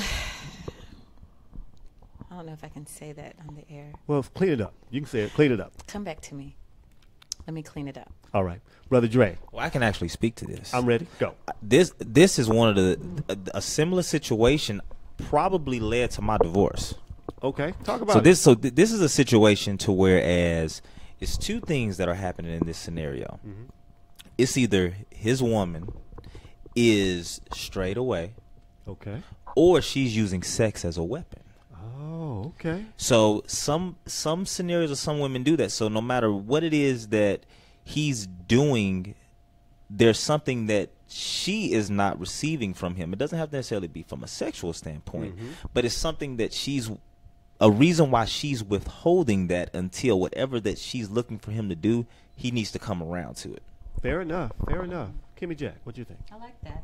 I like that. Okay. And just to add on to what you said, Dre, that's true. And a lot of times in relationships, the male, they get kind of comfortable in their favorite position or their favorite way of doing things, to where they think that is just everything, and to where the woman may want some variety or may want to try something else, or he may be a selfish lover to where he's not making sure she's satisfied or whatnot. So good point. Those are some other things to consider. Fair enough. My advice to him was this. I wanted him to go back to when the sex was hot and spicy. Now, whenever somebody inboxes me, I always ask questions to get more insight on it. And, of course, I never share your name. So if you want to inbox me, Jeffrey L. Miller on Facebook, and just send me an inbox, and it'll be anonymous. But I asked him to go back to when the sex was healthy, when things were, really, really going on. And tell me about it. He said, yeah, man, we were doing this and doing that. He was naming all these things that they were doing together. I said, well, tell me what you do now. And they stopped doing those types of things. So I said to him, listen, this is flat on you. If this woman responded to you taking her out once a week, if she responded to you surprising her on the job, and she responded to all those things you used to do and you don't do them anymore, then that's the problem. Now, if you were still doing those things and you got this problem, okay, now you need to look at some other stuff. But right now, what I need you to do is to get back to doing what you did before. And she will respond accordingly. Now, here's the thing, though. You can't just do it all at once. What you need to do to make it the bomb, do a little bit this week, do that again next week and add something else to it. Do those two things again the week after that and add something else to it, and just build up. Patient wolf right now. Just build up and watch her explode. And then keep doing those things at least once a week. Do one of those three things to sustain her, because her drive hadn't gone anywhere. Yours have. Your actual, you pouring into her emotionally so she'll pour into you sexually, that's what's missing. I need you to understand me now. If you really want that woman to respond to you, get back on your game. Start to woo her. Start to date her again. And watch the waters flow. Yes, sir, my brother. Watch the waters flow. All right, let's flip it up here now. Listen. I have this brother who wanted me to talk about this, and we're going to get into it right now. What does the strong, independent woman want from a man? What does a strong, independent woman want? Kimmy Jack, strong and independent. Well, strong. I'm not going to say independent. I'm going to stop at strong. You tell me if you're independent or not. What do you want from a man? We want consistency. Okay. We, more than anything, we want you to just do what you say you're going to do. Okay. And that in itself is everything to a woman, especially if she's strong.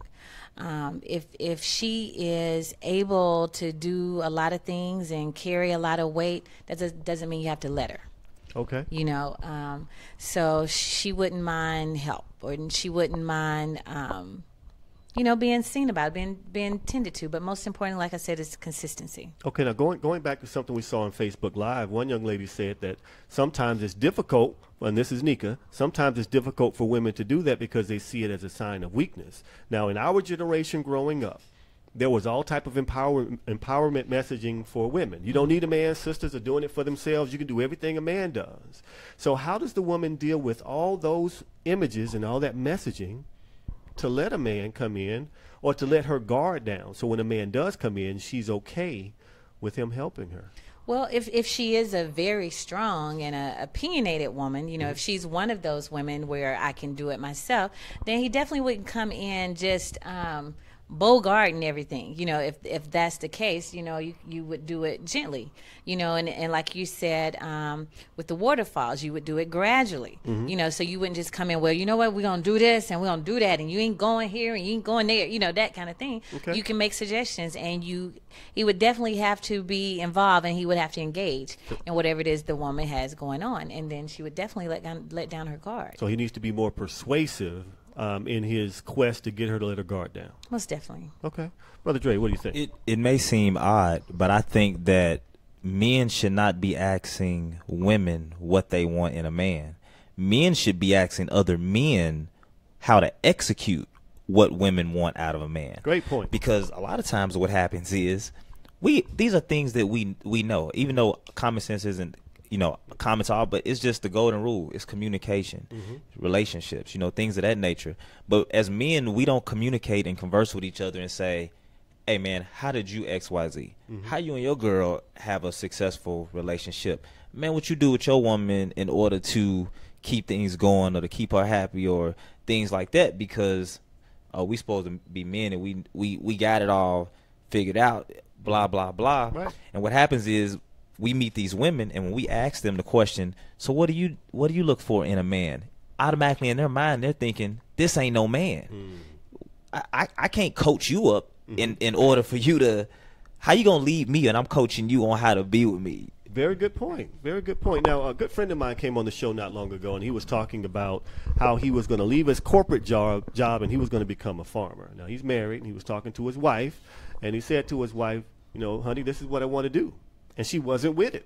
She's like, I know. You're going to keep working at that good-paying job, and we not starting no farm. But now, after having the conversation, after presenting a business plan to his wife, after showing her all the numbers and getting family involved, she bought in, and the farm is thriving. It's just doing what it does. Here's my point in bringing that story up. There's a point where a man can do what a man's going to do. However, a good woman wants to give him that extra perspective or that insight on his decision. She was like, okay, what you just said doesn't make sense. You said you want to be a farmer. I'm from New Jersey. So are you. We ain't farmers. Okay, that was it. But once he made it make sense, once she saw that he was serious, once he broke it down, she said, okay, good. This is how it's going to work. And they work together, and they have a thriving, growing business. So I think what's missing with men right now, with strong women, is first of all being strong enough to stand up and not kowtow or bend down to that strong woman. It's being able to stand up to her and not try to dominate. That's one thing that's missing. To your point, the other thing that's missing is that line of communication. You have to be able to articulate what you want or what you're going to do to women in a language that they can understand and ingest. Because if the woman doesn't ingest it, if she doesn't take that into her, well, it's not going to be multiplied. You got to remember, women multiply. Right. So you give women some junk, she's going to give you a whole lot of junk back. But if you give her something that brings wealth, you will be incredibly rich when you bring the right woman to that equation. Can I say this, Jeff, too? Yes, sir. I think that a lot of men want to have when it comes to business plans or ideas, they want to have the I said so mentality. But the problem is they don't even do the things that they say they're going to do when they say they're going to do them, the little stuff. So it's like, how can I trust you to put our livelihood in jeopardy when you say, babe, we're going to get up at 6 in the morning and work out? You ain't wake me up at 6 in the morning. You didn't wake up at 6 in the morning. Right. You say we going to go ahead and paint the house next week. You ain't painted the house in 2 years. So it's like, if you're not serious about the things that are your livelihood on an everyday basis, how can you be serious about me putting my trust into my everyday life? It don't make sense. Fair enough. Fair enough. Okay, let's go further. I got some other questions for y'all we're going to talk about. All right, now what is going on with the strong brother? What do you think is the reason why we have so many men that aren't natural leaders, natural protectors in our community, natural doers? It's like going back to what Claudette said, guy on the side of the road waiting on roadside assistance to change a tire, not because the car broke down. You don't have to be a super mechanic, but the tire just needed to be changed. What happened to the man that actually knew how to fix something and knew how to inspire a woman? What happened to that man, Brother Dre? I think that as men, we don't hold each other accountable no more. Okay, talk about that. So if I see you doing something that's out of pocket, or you see me doing something that's out of pocket, there's a way to respectfully pull me by the coattail and say, hey, that's not really how men move. Now, I can buy into it, and I can agree or disagree, but at the same time, we have a whatever type of mentality. Now, I will say this about the whole example of the tire change. Okay. I believe that my time is the most important thing to me in my day. So if I can choose convenience to whereas I give myself more time to do the things I need to do in my day, if changing the tire is not in the equation at that point in time, I think that I'm not going to do it. But the problem and the reason why she has an issue with that is obviously because he hasn't built up enough credits with her to whereas he is showing her over time that he is qualified to do those things. Okay. So at some point in time, he dropped the ball to whereas he's never shown her, hey, I'm more than this instance. And when in actuality, it would have been reversed. And she'd be like, oh, yeah, my guy's smart. He had roadside assistance. He was prepared for this in the instance that she wouldn't even thought negatively about the situation in that instance if he had built up enough cachet with his actions. Fair point. Kimmy Jack. Our strong men, we're not really teaching our children anymore. Our morals of society today have changed, and so those things, as far as the strong black male being confident, we're watching on the news and the media, we're seeing black men being killed or murdered, so people are becoming fearful. People are more so, like Dre said, as far as accountability, they're more concerned with me and mine and my house, and so we're not building our communities. We're not teaching. When you ask the children, as far as goals and what do you desire to do, they're choosing careers that don't really relate to hard labor or work, things like that. And strong not necessarily has to deal with labor, but just the mentality. And so I think a lot of our men are hurt or maybe damaged to the point where I hear a lot of men, talk about, as you talk about the list as far as the women concerned. So that says a lot about the mentality of our men and how you're viewing the women that are supposed to be your backbone. And so if you're looking at women from this perspective, we're already defeated, and so it's kind of hard to build up, the men. And so I guess just with communication and with I'm stuck with words. It's the communication between the two, the male and the female, the female being able to build that man, being able to trust, is just we're lacking that. And so therefore you don't see the strong man being visible. Okay, all right. Does that make sense? It makes, what you're saying makes sense, but I think it should be really looked upon, because I think it's a catch-22, because a lot of women want a ready-made man. But how can you build up a man that you don't want? Most women don't want a man they got to build up and do X, Y, Z, 1, 2, 3, and get them to point A to point B. They don't want that. They want a man who's already equipped to lead them and be there for them. Now, not all women. Yeah, and we talked about that. But the issue that I have with women like yourself, and me and you have this argument all the time. Here it comes. I'm ready. A lot of women take their perspective, which is a good perspective, like your perspective, and you believe that you are the majority when you're really the minority in the whole equation. That's really the issue. Is you think there's more women out there like you when there's really not more women out there like you. There's really more women out there who want the ready-made man that has it all together, and it's like, okay, well, lift him up. I mean, I'm there for him if something, happened. Yeah. But he needs to already have all this together.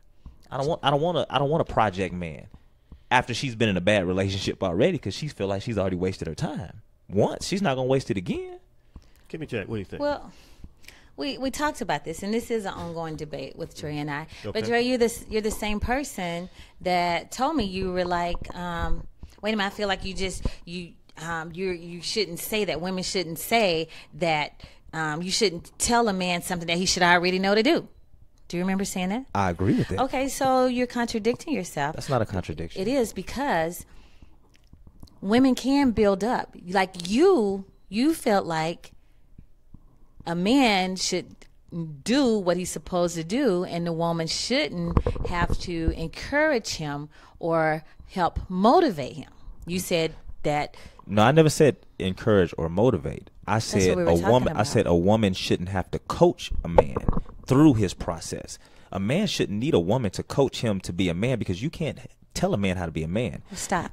You should be there to encourage him on his journey, but you shouldn't be there to raise a man. That's not your job as a woman. Right, not raise him, but where I'm feeling a contradiction is because you're saying a woman should not be there to coach a man or raise a man, but at the same time you're saying women want ready-built men. Right. Okay, let's talk about that. Ready-built men. Here's the part that I think is a problem in our community. The ready-built men doesn't necessarily look like the man that has everything in place. The ready-built man is the man that has the drive to go get the things. Exactly. The role of the woman is to continually power that man, either through inspiration, by motivation, whatever means. Now, here's what I mean. If the man has a vision and it's something that is rooted in reality, back to my friend who has the farm, he had vision. His wife had insight. So where he had, this grand plan, she forced him to flesh it out step by step. And once that was done, it went through.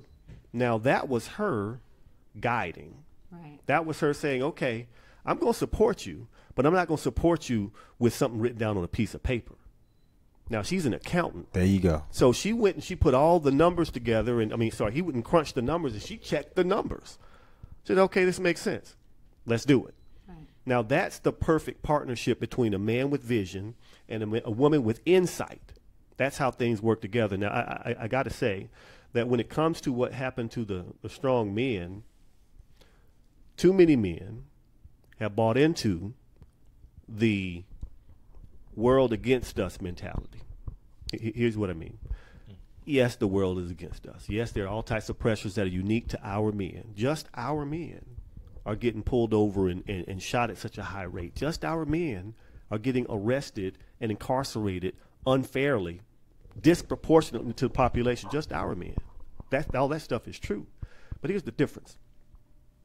When we get smarter, when we start to work together in smarter ways, that's when we're our most dangerous.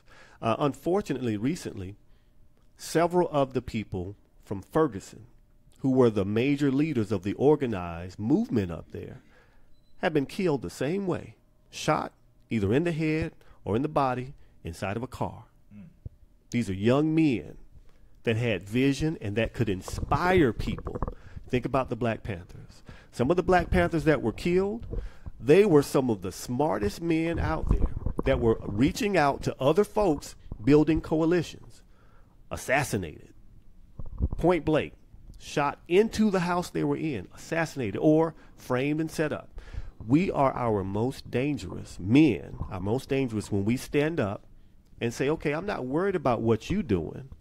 I'm protecting my neighborhood. You come in this neighborhood, you got a problem. But as long as you don't come in this neighborhood, I'm taking care of my people. That's our thing. We're so focused on every other problem other than saying, hey, I recognize that problem. I'm aware of that problem, but I'm focused on building something right now. We're focused too much right now on the problem and not the solution. And I think once we turn away from those solutions, I'm not saying they're not legitimate. Those are legitimate concerns. I'm just saying we have to turn around and focus on our women, then focus on our houses, then focus on our communities. And those other problems start to go away because you notice Jewish men focus on Jewish stuff. Asian men focus on Asian stuff. Latino men, they focus on Latino stuff. Now, when stuff actually happens in their community, they all get together and they stand up. It can be something small. They all stand up. And then hey, we don't mess with the wrong person. Because not only do they have the economic power, they have the organization and the spirit behind it. We'll get up for some things, but once we sit back down, the movement's over. Right. That's because of community. So that's just how I feel about that part of it. Now, we're getting close to the end of the show, so what I'd like to do at this point, I'd like to find out what my guests have going on or coming up. So, Kimmy Jack, what you got going on and what you got going up coming up soon? Okay. Well, I'm a part of the Doing Good in the Hood. Okay. And so that kind of goes right along with what you're talking about as far as building a community. Sure. And that's what we do. We actually started Doing Good in the Hood right after Alton Sterling was killed.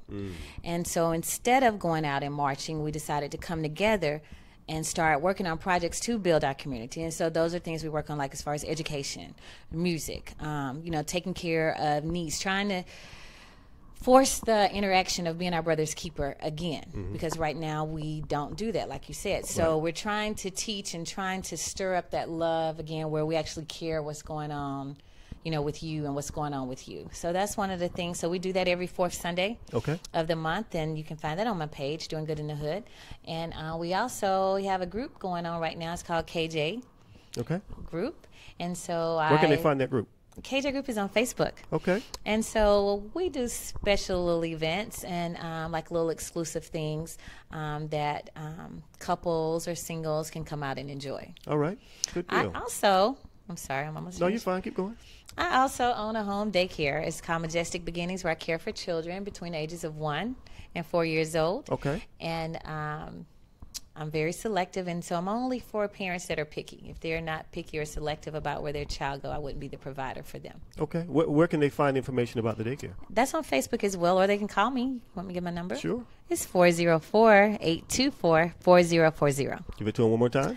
404-824-4040. And what if they want to find you on Facebook, Instagram? How could they find you, Kimmy Jackson? I am Kim Jackson. I'm Kim Jackson, and you can find me at KJAX, KJax. All right, perfect. Kimmy Jax. Thanks so much. I appreciate it. Thank you. Brother Dre, what you got going on? What's coming up? Man, just launched PlayboyDre.com, so www.playboydre.com. It's been amazing. Right now, I've just been in different meetings and traveling around, booking festivals. So I'll be performing in a lot of festivals this upcoming summer. I'll be in Dallas. Next month, of course, I'll be doing the A3C here in Atlanta, Bonnaroo, Manchester, Tennessee. Okay. So just a lot of things are going on right now as far as with the music. Just let my second single go this past Tuesday. Okay, what's the name of the single? So that's all Fine By Me. You can get it on iTunes, Spotify. At this point, you could just Google Playboy Dre and pretty much everything comes on. So I'm real proud of that. Okay, good deal. Obviously, the mentor program, which we're gonna launch up underneath with the music. We just using the music as a platform to really do what we really want to do, which is get out here to the community, talk with the kids, and just give them another avenue and really bring back the musical arts within the school system, and teach that from a fundamental standpoint, and just show these kids you can do more than just basketball, football, things like that. That you can take your musical talents, you can put it in theater and art and television and things of that nature. So put it in business. So that's huge. So that's one of the things that we're about to use the platform for to launch for this upcoming fall. So yeah, www.playboydre.com. Okay. The website's gonna be expanding. It's gonna be dope. You're gonna see my journey from here to Atlanta, to every stop I make, to the radio station visits, to the tours. And the music festival. So that's what's going on. Oh, perfect. Now, how can they find you on Facebook and Twitter? Of course, my Twitter, all my tags are Andre the Writer. So ANDRETHEWRITER. Okay. That is Twitter, Instagram, Spotify, Snapchat, pretty much everything. But yeah, www.playboydre.com. Pretty much every link and outlet is there for you. All right, perfect. Now, earlier we heard a song. We heard the song "Fine by Me." It played while we were on break. When we close the show, we're going to have the single. Is it Basquiano? Buciano. That's what I said. Buciano. Okay, we'll play that as we go out. Now, I just want to close out the show and make sure that I congratulate Instinct Radio. A couple of weeks ago, we were awarded Outstanding Radio Station. And the award says, Instinct Radio, congratulations for your hard work in radio broadcasting and in the community. Instinct Radio does a whole lot. We do more than just sit here and talk about things. We talk about solutions. As an example, tomorrow, actually, at JR Cricket, Marissa Alexander, from Florida, when she was arrested for not being given the stand your ground law. She was basically run through the legal system. We'll be hosting her tomorrow at JR Crickets. I believe that's tomorrow at 6 o'clock at JR Crickets. I believe it's 6 o'clock off ML King. The bottom line of it is this radio station is conscious. Well, we believe in giving back to the community, sponsoring the community, and making sure that we're a voice. You know, back in the day, the drum was the voice of the people. You could communicate in different tribes with the drum. So the radio station has to be looked at as the drum of our community. My last thought is this. Listen, men and women, it's real easy to talk bad about each other. It's real easy to find things that, you know, make us want to turn against each other. That's what everybody else wants.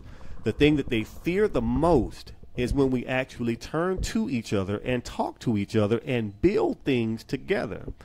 That's when we're our most dynamic. That's when we're our most inspirational. That's us at our greatest point. So I believe that the key to us getting everything back together in our community is getting the black male and the black female back together. And that's what I hope and pray happens very, very soon.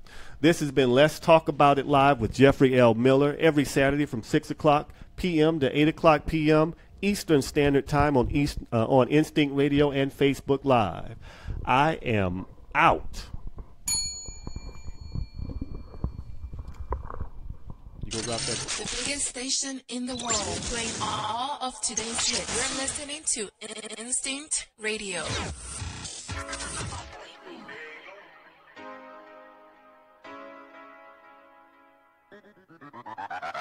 Out of state, Tennessee, right around the A with them dirty tags. Got a bad chick, ride shotgun, 10K stuffed to her Gucci bag. Them days open, they propped up. Dashboard getting fucked up as I pull up on Lucky Street at the Sweet Lounge, cause they know me. In the crowd, but I'm VIP. Every chick done notice me.